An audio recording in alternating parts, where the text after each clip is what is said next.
This is Shay Bynes, founder and chief fire igniter of Kingdom Driven Entrepreneur, and this is the KDE Podcast Live. With a beautifully diverse panel of co-hosts, get ready for powerful and fresh perspectives of what it looks like to be a Kingdom Driven Entrepreneur.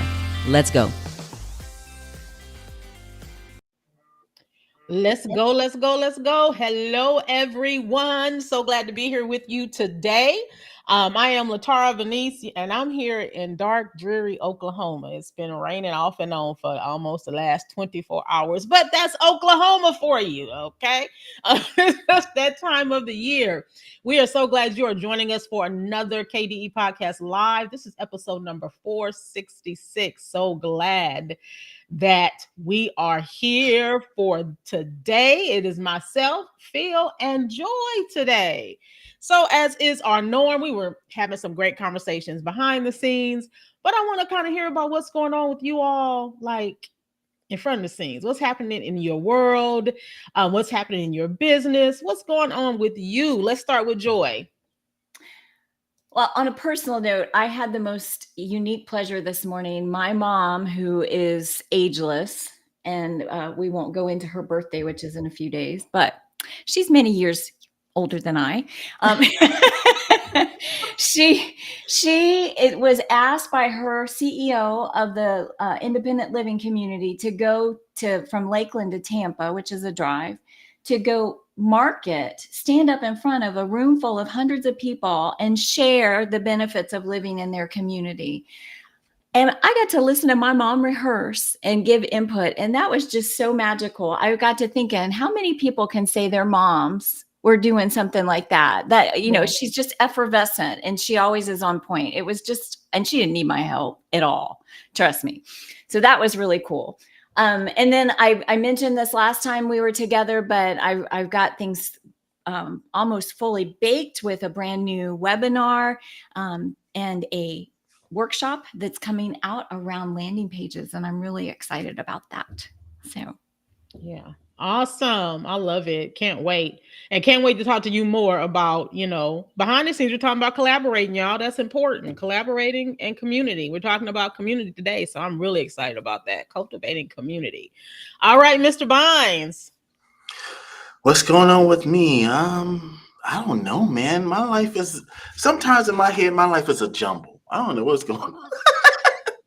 But I tell you what, the cool thing is, I get to talk about and think about community and collaboration all the time. And it's just so richly a part of my life that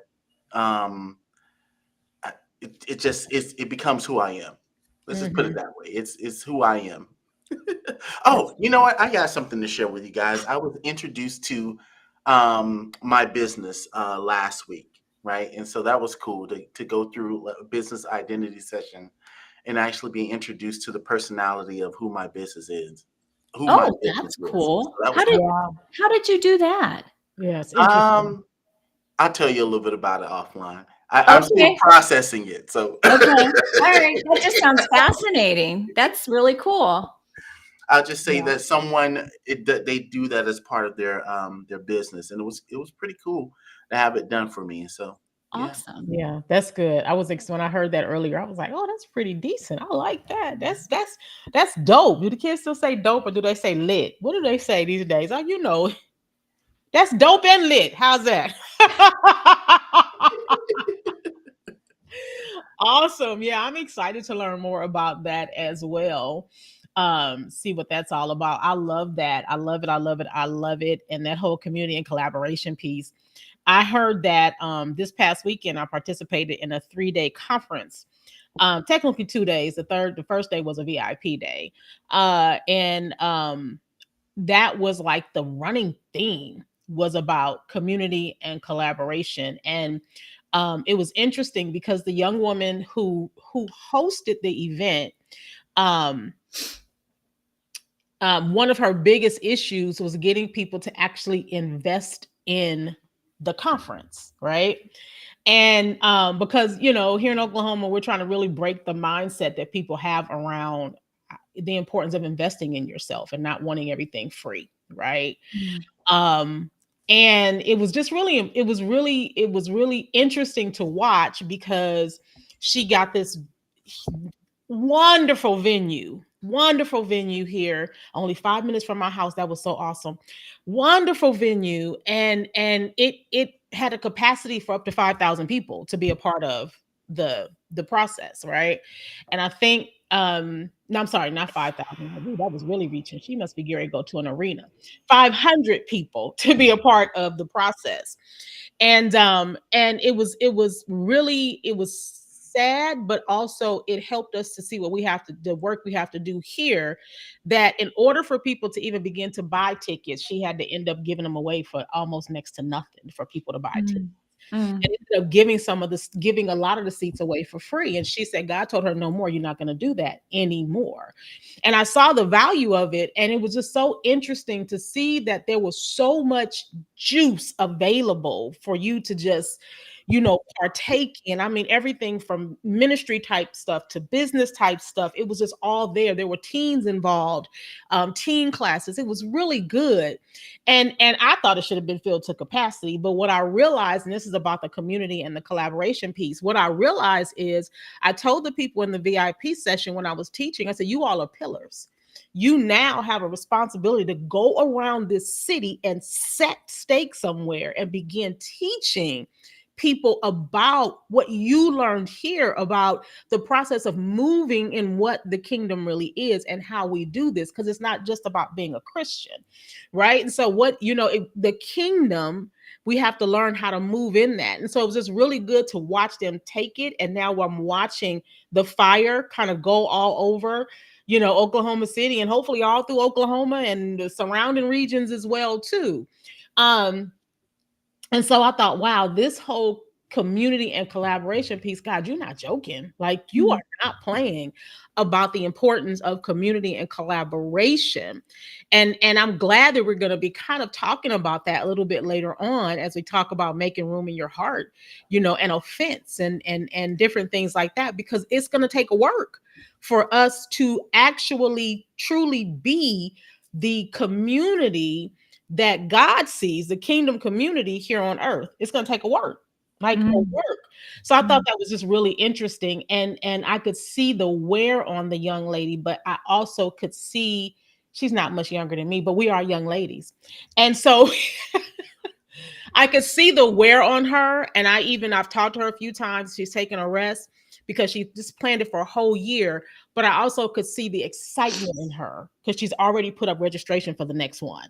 So just knowing, she's like, I get why God had me do it here in Oklahoma as much as I didn't want to do it. It's a pivotal space for building community. So good, you guys. It was so God, I tell you, God just showed out. I didn't mean to go that far because I didn't get to show y'all my award. Y'all see my award? Yeah. That's awesome. Yeah. So I was honored that night as well with the Kingdom Trailblazer. She started a brand new kind of awards thing here in the city, recognizing people who are really doing some really phenomenal things for the kingdom and in the kingdom. And it was just really good to be a part of. I felt like I was at the Grammys, y'all. Like, I was just, Well, you looked all fancy in that black dress, the pearls. Nice. I thought I was, I am my mama's child. She taught me well, right? So it was just a very good weekend. And I just want to encourage people to learn how to invest in yourself when it comes to these type of events, especially if they are kingdom focused. Like, get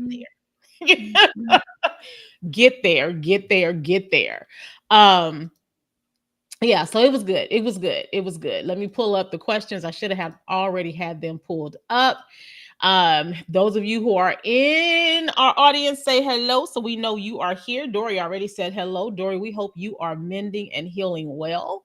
Because I know sometimes it takes a minute to get over that stuff, It takes a minute. All right, you guys. So questions are around content. That's how I pulled them together this week. And it's 2 questions we're going to be asking for the Ask the Entrepreneur segment. And the first question is, when it comes to creating content, what are the top 3 things entrepreneurs need to consider? I think Joy should start that. Yeah. My brain started going, okay, what is it? Okay, so to me, the top three things is you need to understand your audience and what they have as needs and desires. The other thing that I would suggest is that you start with the end in mind. And the last tip, certainly not least, but you gave me three, would be that it's not about you. Good. That's Yeah, good. that is good. I'll jump in here. I actually have a little crossover with Joy, but I have the very first thing for me is your audience. The second thing is service, right? Who are Mhm. you called to serve, and how are you called to serve? And the last one is what does God have to say to them? That's good. That's good. I think that goes along with what I was getting ready to share, which was about your message, right? Make sure that you are in alignment with what your message is, right? So I think that that's important, and it all will flow together. And don't try to write the content like you see somebody else writing it. Like, don't take somebody else's like formula for writing content necessarily, or go, oh, this is a good email. Oh, can I speak on that for a second? Yes, ma'am. So those people, when you have the propensity to copy somebody else's stuff, I've had people do this to me. They think it looks good and they show it to me, and they think I can't tell. Copywriting is just like your fingerprints. It's very unique, it's very distinctive, and it has a voice. And it is easy to tell when you have copied somebody else. So don't do that. Mm-hmm. Just saying, use your own voice. Did you guys hear Joy? She said, don't do that. Like, for real, use your own voice. It's okay to like to look at somebody and go, this is really good. But ask yourself, how can I make something like this mine? How can I turn it into something that's authentic from me? Right. Mhm. I get thoughts and ideas around other people's emails all the time, which leads to the next question, which is I have a very hard time coming up with topics when it comes to creating content. How do you come up with topics for content creation? Anybody want to start? Mine's going to be very. I'm sorry, I'm not going to be able to help very much with this because God downloads stuff from me all the time. And once again, I think it kind of fits into that first piece again. What does Mm-hmm. God want me to share? I'm Mm-hmm. checking in with Him. What is it that you would have me to say? So I think it's really focused around your message, whatever Mm-hmm. message God has you carrying in the marketplace. That will help shape what your content should be. Yeah, that's good. That's good. You got anything, Joy? Oh yeah. It dovetails with what Phil just shared. One, invite the Holy Spirit into whatever you're doing and ask His perspective. Right. The other Mm-hmm. piece to that, as you're doing it, is you don't have to share everything at once. Right. You focus on one thing, the power of one, and use that as your common thread all the way through. And if you know and understand your audience and the problems that they have that you need to solve, or that you can solve through your solutions, the opportunities that you can present them, you will have a laundry list of different things that you can offer and that you can talk about in your content that will keep you going for a long time. Yeah, that's good. I have this thing that I do. I have conversations with people, and in conversations with people, I actually can pull topics just from the conversations. Like, oh, that's a really good topic to talk about, especially if it fits with my message, right? It's a lot of great topics, but does it align with where God has me teaching in this season, with my message, with the assignment that I'm on? And that's how I come up with a lot of my topics as well. um and again, in understanding your message, understanding why you are, what God has you doing in any given moment. And for me too, creating topics comes around, what stories do I have to tell? Because I'm a storyteller. God, what are the stories you want me to tell? What do you want me to share? So it's all kind of ways to come up with topics, right? Just know you don't have to, copy everybody else. What was I going to say? You don't have to dance. That's not, you don't have to dance, you don't have to jump, hoop, holler, and all that other stuff. Just be you, right? So that'd be another great segment, another great show. See, my brain gets to thinking. Can I tag back in here, Yes, LaTara? sir. So what I was thinking about as you two were sharing is that the reason why I think we have a hard time coming up with stuff to talk about our content is because we're too busy dabbling in areas that we're not supposed to be dabbling in. Oh, that's And what good. I Ooh, that's mean by that good. is when God is speaking to us about a message that we're supposed to carry, if we spend enough time meditating on the actual thoughts around that message, then eventually you'll continue to get things that, like, what about this? What about that? And then eventually you'll have something to talk about, things to chat about. But I think what happens too often is we don't do enough time, we don't spend enough time meditating or thinking about the thing that God has already placed in our hands.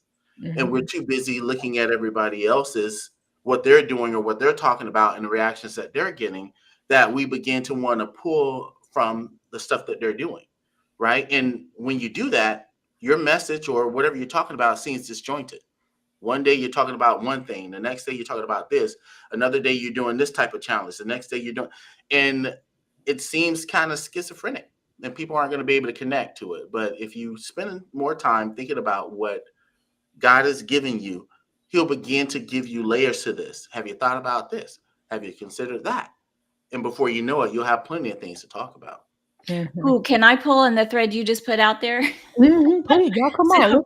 So, Let's go. so one of the things that I would encourage is I see a lot of people scrambling to create content, and it when they chase the shiny objects like Phil was just talking about and try and look like everybody else, there's no cohesiveness. It's disjointed. But if you actually plan, you start with the end in mind, and you put together this little thing called an editorial calendar, you'll go through seasons of what you're going to share. Now, the Lord may derail you and say, hey, go off in this direction, and that's okay.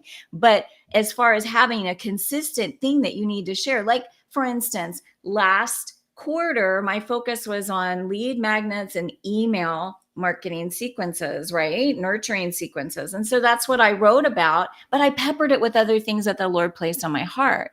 This season that I'm walking through is very similar. I'm focused on landing pages. And so a lot of the content that I'm sharing surrounds that and the things that the Lord is interjecting to my heart. But an editorial calendar will help you keep focused. Just a Yeah. thought. That's good. That's good. And an editorial calendar doesn't have to be like, it can be something as simple as you just writing out what you're going to do for the month, right? Yep. You know, what your theme is and just writing some topic ideas. And another thing you can do too is ask people, because people want to hear from you. You can say, hey, this is what I want to talk about for this month. What are some of the topics you would like to see me cover? People love to feel like they are needed, or they are assisting you in doing what it is that you do. So don't be afraid to ask people either. You know, Survey that audience. yes, that's important. You know, that's important to you. Want to know, that's your audience. So what do they want from you? That was good. That was good. See, that was a good question, wasn't it? See, It was. folks be asking some good questions. All right, this was good. It is now the time in the show when we are going to hear from our specialist. And man, you guys, Brandon is talking some good stuff this week because he's talking about how to be stress free in your finances. I don't know, this is tax time and people get all kind of stressed out this time of year, right? Maybe it's just me. Maybe it's just me when I'm getting on my tax guy, you know, like, hey, you got my stuff done. What it look like? How much do I owe this year? You know, it's just that time of year. People get stressed out the beginning of the year, the end of the year, looking at your fiscal numbers and different things like that. And maybe it's something that you struggle with all the time because you know your income isn't like you think it should be, or this is not quite going this way and bringing it in, or that's not quite going that way. Well, Brandon has some tips for you all, and I hope you all enjoy what it is that he has to say, because as always, it's good. family. It's Brandon Galaci, one of your podcast co-hosts. I'm also the founder of Galaci Financial, where I help Henrys, high earners, not rich yet, and entrepreneurs get answers to their financial questions so that they can live a more fulfilled life and focus on what's most important to them. Today, we're going to be very practical on how you can identify the cause of your financial stress, along with share a few ideas on how you can feel more secure and confident in your finances. It all starts with getting organized. We want to know where our money is going every single month, and we also want to know what we owe and what we own, and create our personal balance sheet. So when it comes to our cash flow, it can go to 5 main places. We can save it, we can spend it, we can give it, it could go towards debt, or it's going towards taxes. So those 5 areas. Now, some suggest that you need to budget every single penny every single month. Now, I think that can work. So if that works for you and that's what you're doing now, more power to you, that's awesome. But for a lot of folks, myself included, having a general idea for starters is going to be much less overwhelming to at least start. So start by tracking, whether that's in an app, a spreadsheet, just looking through your bank statements or credit card statements, but just identify where your personal money is going on an ongoing basis is going to be a great start. Then you want to create your own personal balance sheet. That's as simple as listing out everything that you own, your assets. So that could be your house, your car, bank accounts, investment accounts, etc. And then you want to list out everything that you owe, your debts. So your mortgage, student loan payments, car payments, or credit card debt that you're carrying a balance on an ongoing basis. If you're paying it off every single month, don't list that out right here. Now that you're organized, we're going to calculate 2 simple financial ratios. It's just basic division, I promise. And the purpose of this exercise is to gain clarity on a specific area or areas of your finances that are causing you stress, and then we can share some ideas on how you can attack them so that you can reduce your stress and feel more confident with your money. We'll start with calculating your debt rate. This is just like your debt to income ratio. So you add up all of your debt payments, and then you divide that by your gross income. Now, this is going to give you a percentage on essentially how much of your income is going towards debt payments on a monthly basis. Now, what I typically see, if this is over 30%, things start to feel a little bit tighter on a monthly basis because almost a third of our income is going towards debt payments. So a few things that you can do if this is the case for you, if your debt rate's over 30%, or if you just already know that debt is causing you financial stress in your life, what you can do is pay off high interest credit card debt or other high interest consumer debt. That's one option, because the quicker that you pay that off, that means those minimum payments go away and therefore your debt rate gets reduced. And then another option sometimes works, sometimes doesn't. Every single situation is unique, but you could consider refinancing a loan. So if you had a 25% credit card debt and you're able to get a personal loan for 14%, you might be able to both reduce your monthly payment as well as the interest paid over the life of that loan. Again, every single situation is unique, so you'd have to run the numbers on your particular scenario to see if that works. But ultimately, the goal is reducing your debt rate to a level that you're much more comfortable with. The other ratio for you to calculate is your liquid term ratio. This is just your cash, and if you have any after-tax investments, so like brokerage accounts, so cash plus after-tax investments divided by annual spending. This is essentially your emergency fund. So for example, if you spend $80,000 per year and you have $40,000 in the bank, you would take 40 divided by 80, and that would give you a liquid term ratio of 0.5, meaning that you have 0.5 years, which is 6 months, worth of spending saved up in the bank. Now, from my experience working with a bunch of different clients, not having enough liquidity or that quick access to money for if and when life happens where we need new brakes or new tires on the car, hot water tank goes out, your child has a medical bill, any of those things that we know life will happen. If we're not prepared for these unexpected events, it could really cause us a lot of stress, because that's what's really going to cause us to feel more paycheck to paycheck. If we miss one paycheck or our business is slow on a particular month, if we don't have any cash, then things are going to feel much tighter. So how can we improve this? So I like to keep things really simple. For starters, for your emergency fund, I recommend keeping that in a separate savings account, just because it's much easier to delineate. This is for emergencies, and then you have your other savings or checking accounts for other purposes. So that's step one. And then automate your contributions to that emergency fund on a monthly basis. And that could be small. I mean, start with $10 a month, $25 a month, $50 a month,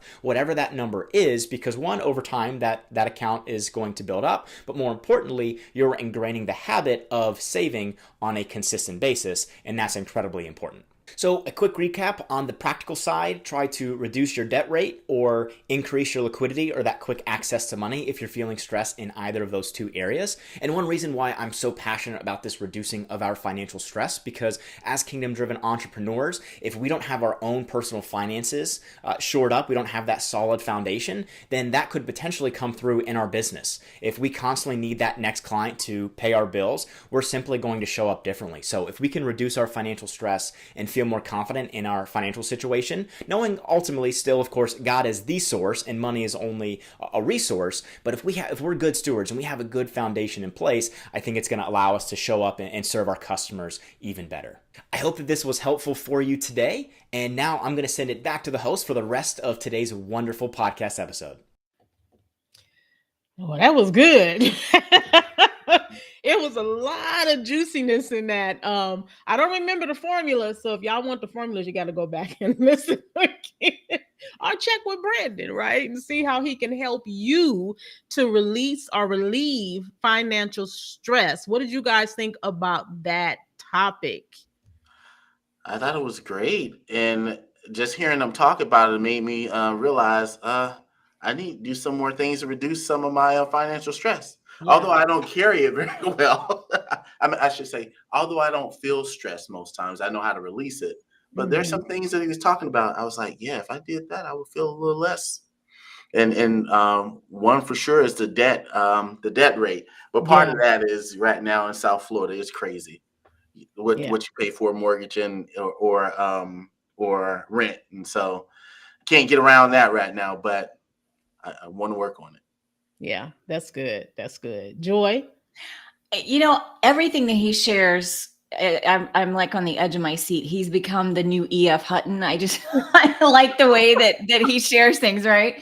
But it also was the bow that he put on top at the end, where he reminded us that we need to, as kingdom-driven entrepreneurs, we need to have things shored up with our finances so that it doesn't show up in our business and we can serve our customers even better. That piece right there to me was the cherry on top. I really liked that. Yeah, I loved it. I picked up on everything that you guys were talking about. And I really love the where he talked about having the separate accounts. I cannot reiterate that enough to people, to make sure you have separate accounts. Don't mingle your business and your personal together. Have different types of savings accounts, have those different things. There are still some things, another savings account I need to pop open just based on what he said. I was like, oh, I need to open up another savings account, right? And just make sure that you are keeping track of what all that looks like. It was funny. We lost my sister in August and we found out she had these different bank accounts set up in different places.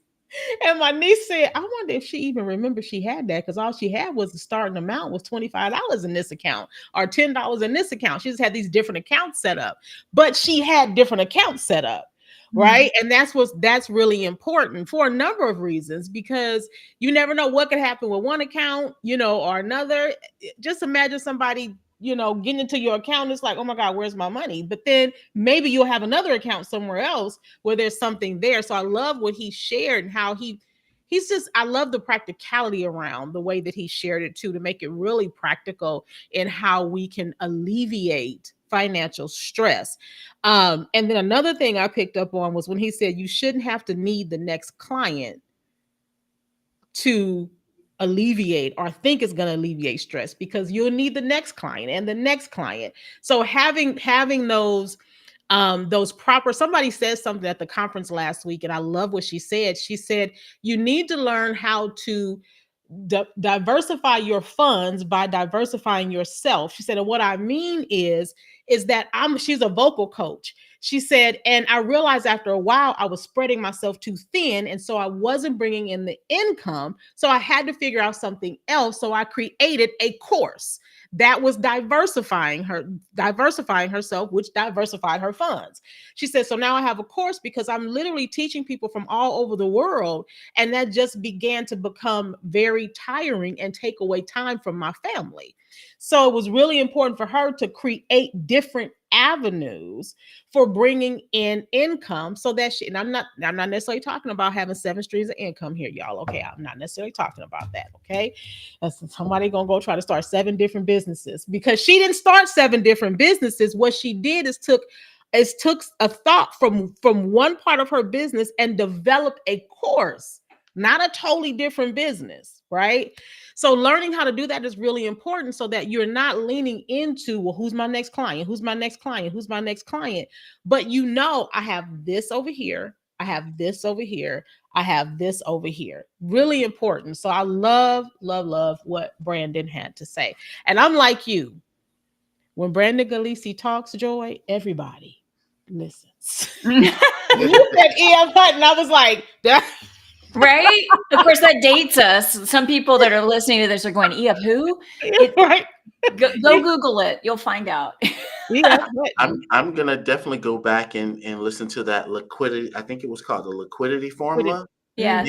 Yeah, because Yeah. I'm like, oh, I need to know what my numbers are for that. For Yeah. sure. Yeah. That was Mhm. important. You know, creating a balance sheet. What does that look like? A lot of us don't do that. If it wasn't for Shay Bond, I wouldn't have a cash flow I was sheet. just thinking that if you've worked with Shay, you create a balance sheet. I'm Yes, just you saying. do. Right? Ooh, yes, you do. You know, and what that does for you is over time, you know, okay, this is coming out this month. This is coming, you know, okay, I know, like, this is the 3rd week. I'm just saying, 3rd week, this bill's going to come out. This bill's going to come out. This bill's going to come out. So I can't spend X, Y, and Z here. I don't have any additional funds for this week because it's going here, here, and here. Mm-hmm. But your responsibilities are taken care of. You know what else that does, though? It also points out redundancies that you don't even realize that you may have. You were talking about your sister having several different accounts, right? Mm-hmm. If you put that balance sheet together, all of a sudden you have these aha moments. You're like, wow, I didn't realize that I still had these different things going. I don't need that anymore. I don't even use it, right? But I'm paying for it. So. Yeah. Really good. And it's something that you should evaluate often. I evaluate quarterly, sometimes a little bit more, but typically I go in quarterly and see, where's my money going? You know, like, wait, I've been subscribing to this for how many months and I don't even use it. So, you know, it's one of the things that I do agree with Dave Ramsey on. He calls that stupid taxes. He's like, that's just stupid taxes. Right? That's like just money just wasted. That's wasted money. And that's not being a good steward. So, that was a good topic. I told y'all that was going to be good. Oh my gosh, it's going to be good. And it is a topic that people can become offended over too. People can get offended when it comes to their dollar, right? Oh, that totally wrecks marriages sometimes. Come on. Yeah. But what else is it we get offended about? And we're going to kind of lean into this a little bit with this week's rapid fire moment. And I'm kind of leading this week's rapid fire moment. And it was so interesting as I was reading through the content. So as my brother Phil always does, I had to read it slowly and then I had to go back and read it again because it was so full of stuff, right? But overall, what I got from it, let me give you guys a scripture that is in that hit me, and I want to give it to you. Well, let me go to the 2 different versions. Let me go to the New International Version first. And then I want to go to the Message. So 2 Corinthians 7 verses 2 through 4, I believe is what it was. No, 2 and 3. 2 and 3. Make room for us in your hearts. We have wronged no one. We have corrupted no one. We have exploited no one. I do not say this to condemn you. I have said before that you have such a place in our hearts that we would live or die with you, right? So put a pin there because I want to read it from the Message as well. Because y'all know I love me. If you don't know, I love me some Eugene. Like, I just think that he is just like the way he translated it. Trust us. We have never hurt a soul, never exploited or taken advantage of anyone. Don't think I'm finding fault with you. I told you earlier that I'm with you all the way, no matter what. I'm just going to read all the way through 4. I have, in fact, the greatest confidence in you. If only you knew how proud I am of you. I am overwhelmed with joy despite all our troubles. So this week, the topic is community making room in the heart. And as I sat around this scripture and just what Phil was talking about, and he was kind of really talking about how the people had got offended. And Paul is like, I'm not trying to offend you. I'm trying to help you. I'm trying to show you something different. And it made me think about how people get when a topic comes up that kind of gets their goat. It's like sandpaper to them, and instantly they want to become offended. And in the rapid fire, Phil, you mentioned, learning how to have a heart for them. And I love where Paul shared, because he had a heart for them, but at the same time, he was telling them, listen, you have to take responsibility for some of this stuff. I'm not trying to hurt you here. I'm trying to help you. And one of the best ways to build community, guess what, you all, is iron sharpens iron. And that's what this instance was. It was iron sharpening iron. But your heart has to be in the right place when you're doing that. So I thought it was really interesting that Paul came back, and Paul was like, look, I'm not trying to hurt you. But he didn't like over apologize. He's like, I'm not trying to hurt you. This is where I'm coming from. And when we're in those type of confrontations like that, that's what we have to learn how to have this, like, listen, I'm not going to necessarily back down on what I said. What I said, but I'm not trying to offend you in doing it. And then we, as the receiver, have to learn how to go, okay, what was this really about? Because it really is not about me. I received a text this morning and it went kind of wonky, and I'm sitting, I'm going, why are you saying this? And then I was like, you know what? This is a you issue. This is not a me issue. This is a you issue. It's not a me issue. And so my response back was, I'm not necessarily sure where you're coming from with this. But what I'm going to do is I'm going to pray about it, because I don't want to say something that might hurt you. Right. Even though what the person said to me was something, it was harmful. It was harmful. It hurt. But how was I going to take it? Now, the way I wanted to respond, I knew I couldn't, because it would have just caused more friction. And that's not how you move in community. Whether a person wants to be in a community with you or not, you have to move a different way. Right. So I thought that was really, I think it's eye-opening to see that this heart-to-heart thing is really important through this process of building community. What say you? You're not going, Joy? I was waiting on you. Go on, Phil. No, I think that it's good. The challenge that we have in community is that there's many opportunities to take offense, right? But taking offense means you're taking possession of it, right? A lot of times we miss the heart of what we can get out of community, because we've taken offense when the person's heart towards us was actually good, right? You take offense, you miss the goodness, right? And so when I think about community, I think about the reason why a lot of people don't do community, or they don't want to come into community, is because they are concerned, or they're afraid of being put in a situation where they're going to be hurt. Right.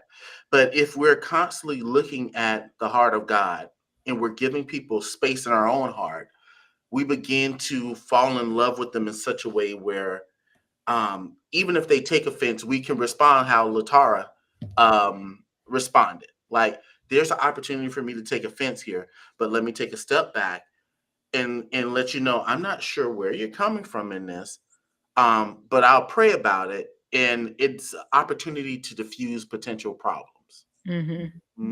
Yeah.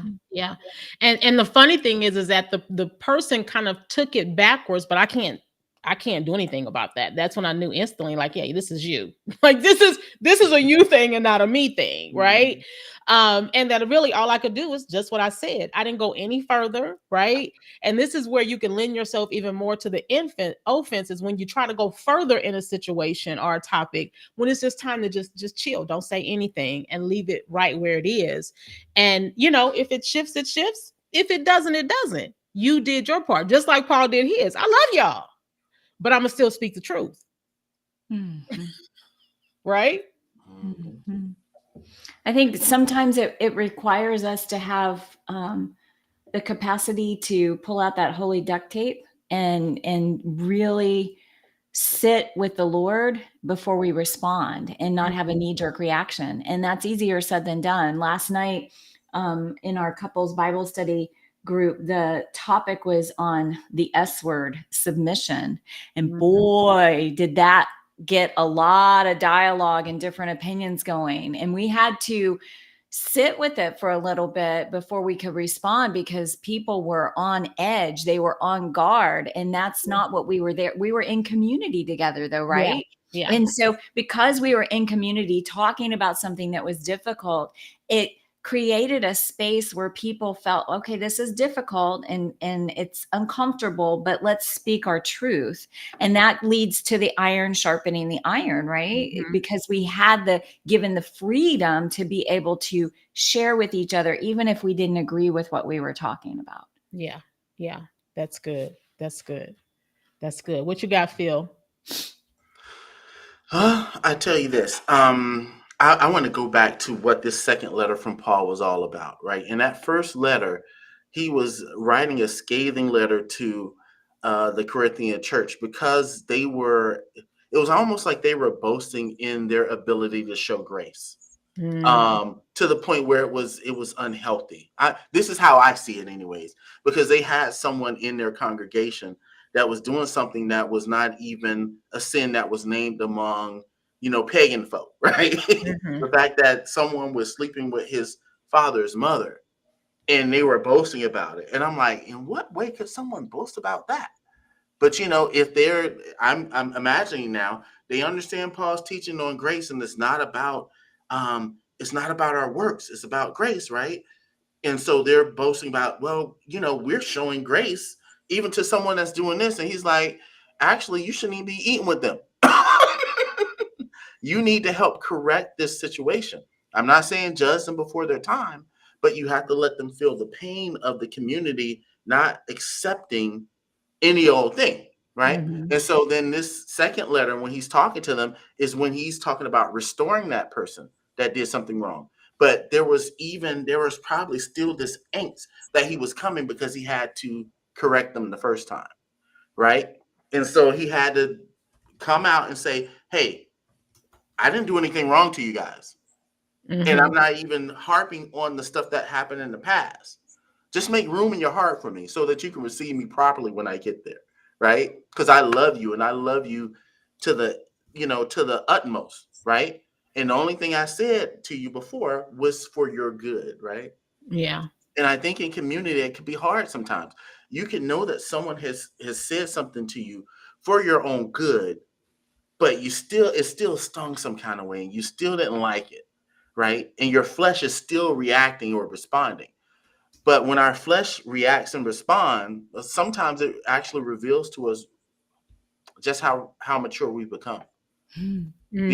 If we can move past our flesh response to still keeping room in our heart for somebody, then that means that, oh, hold up, I don't know anyone after the flesh. I know them after the spirit, because I recognize the spirit in which that person was coming at me at.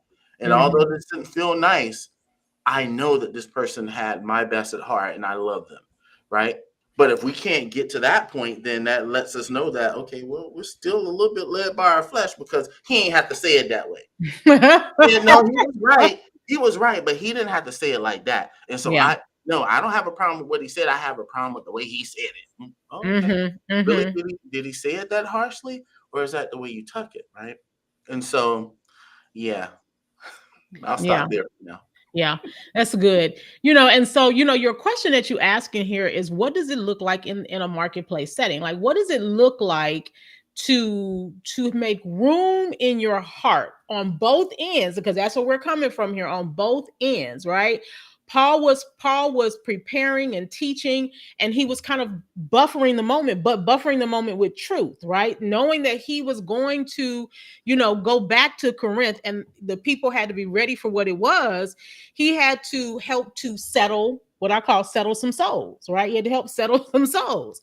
And in the marketplace, we think of it differently because we think of the marketplace differently than we do oftentimes our faith. We think of it differently, but we still have to carry our heart. It moves with us. Who we are, we are. Faith is faith. It moves with us everywhere we go. How do we actually, show up in the marketplace, heart to heart, not being offended, not trying to offend? And I mean, the bottom line is, I mean, I just guess because I seem to always offend people, but it's all, because I am, and I don't offend people on purpose. Maybe you call me a Paul or a Peter, right? Because I just kind of put it out there the way that God tells me to put it out there. It's kind of what I do. But how does that show up in the marketplace, say with a customer, or, where a customer is thinking, that old adage, the customer is always right. How does that show up in the marketplace for you all? Well, I guess I'll start. So one way for me is like being confident in the boundaries that I've set, right? Knowing the reason why I set the boundaries and being willing to share with the customer why I'm doing things the way that I'm doing it. Not apologizing for it, but sharing with them why I do business the way I do it. So one instance comes to mind is I had this one client. I had been seeing her for a while.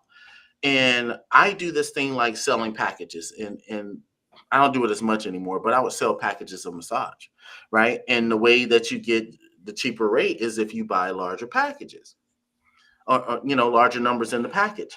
And so this one person, she wanted me to do something that I don't normally do in my business, where like, oh, take a partial payment and then let her pay me another partial payment, and then pay me a third time, and then she's paid for the whole thing, and she can get the discounted rate the whole time, right?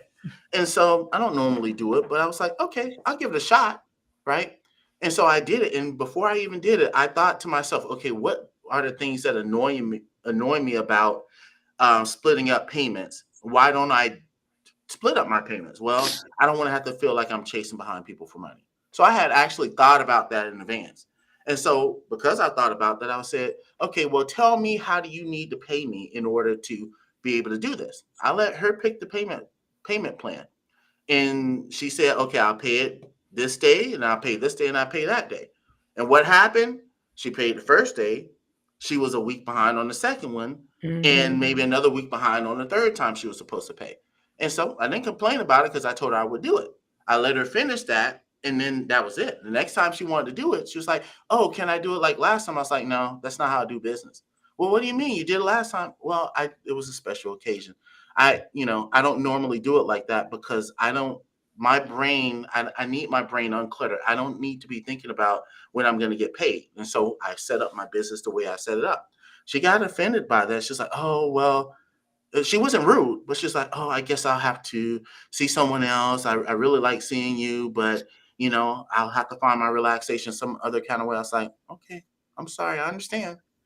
But I didn't allow her to manipulate the situation because I needed to keep my peace. Yeah. That's good. That's good. And there is another aspect to it too, is when you create packages like that, and this is where wisdom comes in, because when you create packages around that too, it's like, no, this is a package. You can't split up the payments. If I was offering it this way, and then you show yourself, you did what, you did it. So no, I can't do it again. And no, she wasn't being rude, but I'm gonna leave it alone. She was probably trying to manipulate me at the end. Oh yeah, most definitely. Of course, but I saw that, and I just treated her like a mature person. Be like, okay, yeah, I got you. I understand. Okay. If you got to go, I understand. I wasn't like, well, go. I don't need you, right? Yeah, I got room in my heart for her. Well, I understand. That's it. I get it. I got it. And that's what I did this morning. I was like, yeah, I get it. I got it. I'm good. Let's move on. Life is right. Joy, what you got? So I was sitting with the question that you posed, how do you deal with the customer is always right? And I asked the Lord as I was listening to Phil give an example that I would be relevant to share. This one comes to mind. It happened not that long ago. Have very, very well-meaning client that has been in business for a very long time. And they, for reasons that really gave me, I couldn't figure out, they had this incredibly large email list. Like the website that they had and the lead magnets that they had did not equal a 10,000 email list. And I was like scratching my head thinking, how did this happen? Right. Fast forward, asking the right questions, being intuitive, sitting with the Lord, I discovered that they had over the years been working with a team to do what they call data mining, which was technically scraping email addresses and putting them into their CRM to be able to email people. Now, I could talk forever on the legalities behind that, but the bottom line is it's not ethical, it's wrong. And if you want it from a worldly perspective, there's fines that go with that. Okay. And so I had to figure out and ask the Lord to guide me on how to, in that community, because it wasn't just the customer, there was a whole bunch of us involved in this, right? How to shine the light on the truth and do it in a way that it would speak the truth in love. It would give me the opportunity to have kingdom confrontation in the right way. And it would not compartmentalize God from the process, because God is in the middle of their business and in the middle of what this business does. It was very challenging. We ended up coming up with a whole strategic plan with an email hygiene process to sanitize the list and get things right. I will tell you this, they didn't realize that what they were doing was wrong. And that's what we're talking about in the passage you read, right? Where the people didn't realize what they were doing was wrong. And they needed someone to, with God's guidance, share with them the hard truth and help them be in a position to set things on the right path. It's very challenging. I am happy to tell you that they were kicking and screaming, gnashing of teeth and all that good stuff. But we did get the ship started to turn in the right way. Yay. That's good. So, That's good. Yeah, that's good. Thank you so much for sharing that, Joy. This was good. When you think about, how this shows up in the marketplace, I love where we did talk about the example of customer. The customer is always right. How do you deal with that when they're really struggling with it? And I love the wisdom that you all poured into that moment, and I'm appreciative of it too. And I hope that the people listening are too, because it's so important that we understand that we have to move in a different vein as kingdom driven entrepreneurs when it comes to this thing called running a business. Right? Everything we do, customer service, product creation, creating our messages, creating our brand, must be run through the lens of the kingdom. Like, what does this look like? How do I do this? How do I have proper customer service when the customer is not always right? God, what does that look like for you? And I think that Paul just gives a perfect example as well, in that you simply speak whatever the truth is in love, and you move in that in the right way, so that people who get offended easily can more easily. I love where in here you said, Phil, if we are making room in our hearts for others, they will most likely be able to recognize it when we point it out. And you said likely. That's really important, meaning that they won't necessarily. But if you make room in your heart for the people you are called to work with, the things you are called to do, your audience, whoever it is, then you will most likely be able to, they'll be most likely be able to understand where you're coming from. But that's a growth, that's a maturity thing as well, too, right? And that's in all that we do. So I love those examples, and I love what you all shared. That was really good. Anything else from anybody on this rapid fire moment around making room in your heart? The one thing that jumped out in what you just said, and I mentioned it earlier, I really think it's the core tenet of readiness of the receiver, because God can show us something, but if that person's heart is not in the right place, their mindset isn't there, Yeah. we can share till the cows come home, and Yeah.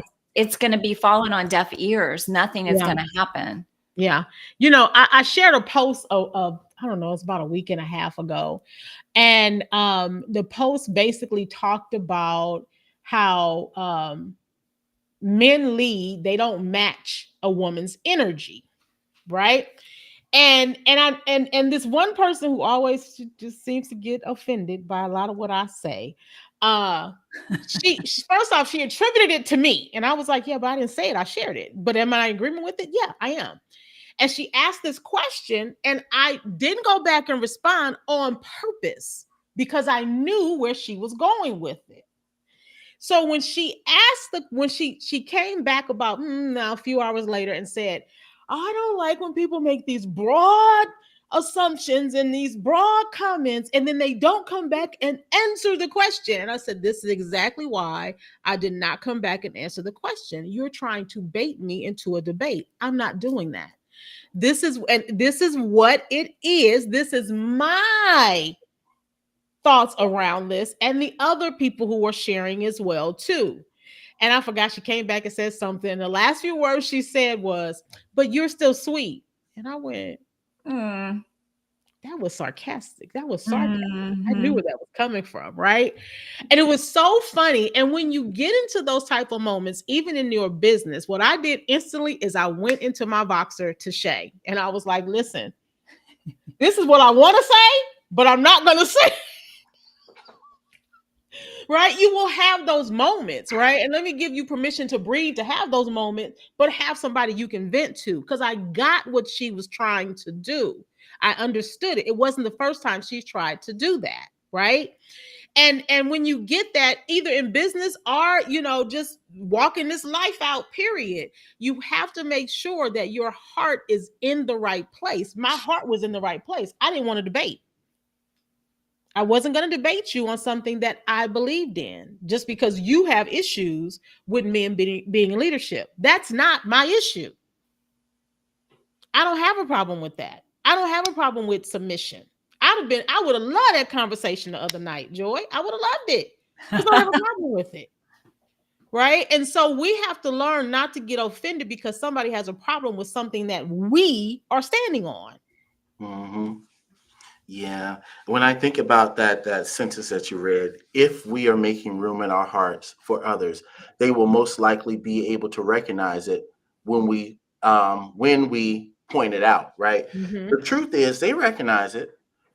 Most of them, unless they're really, really ignorant, and I don't mean that in a derogatory way, but unless they're really ignorant to themselves, they don't see themselves, they recognize it. But like children, they're throwing a tantrum. And they don't want to, right?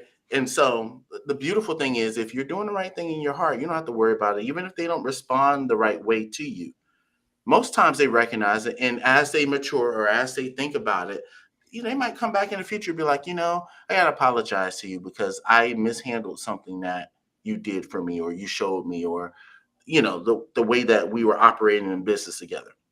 Vengeance is the Lord. He'll repay. Yeah. You don't have to worry about it. And back to what LaTara demonstrated, I was jotting this down when you guys were talking. Silence speaks volumes. Speaks volumes. Yeah. That's why she came back with that long dissertation about broad statements and not responding. And I was like, oh, but I did respond. You just couldn't hear me. That's good. This was such a great episode. I just love having conversations with you all. It's always so good, so fun to just go through these kind of things. And guess what? This is community, y'all. This is community. That is what we're doing here, is we are, exhibiting community. The thing is, sometimes, some of the things that we talk about, we may not quite agree on the same way, but we still respect and honor each other. enough to give each other the space to be able to share, right? Right. And to be able to, and as long as it don't fall out of alignment with the kingdom, we good, because you're going to have different opinions. This is why we have different voices on here, all varying ages on here as well too, so that you get these different perspectives, right? But when you hear all the different perspectives, it all comes to one core message: if you pay attention. If you pay attention. So I'm so glad to be doing this part of my life with you all. I really am. I appreciate y'all more than you know. And I want to thank those of you who joined us live. And if you are listening to the replay, thank you. Do me a favor and make sure you share this out with somebody else. Make sure that you let people know that this podcast is here. If you are watching us for the first time and you have not subscribed, make sure you subscribe so that you are notified. Hit that notification bell so that you are notified when we are live or when there is new content available for you to view on our YouTube channel. We want to thank you guys so much for joining us this week. We will see you all the same time next week. Bye-bye.